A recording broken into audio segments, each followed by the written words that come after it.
Де сте ви, люди? Danas ću vam pokazati kako da napravite ovu mašinu. Ova mašina ne služi za ništa, ali kamen nikad ne može da stane. I to se pravi ovako. Trebaju lepljivi klipovi, crven kamen baklja, crven kamen, treba i kakvi bilo blokovi i jedan pojačivač. Može i polu. Nešto baklja crvenog kamena. I ovako. Postavljate tu. Postavite jedno ovako.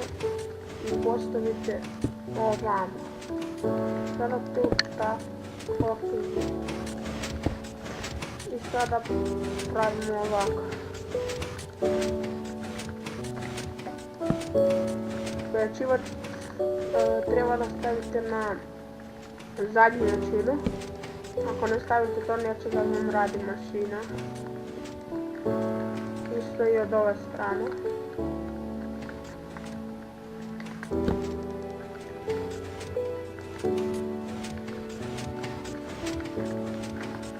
Također nemojte da pogrešite smjer, zato što pojačavač ne da radi.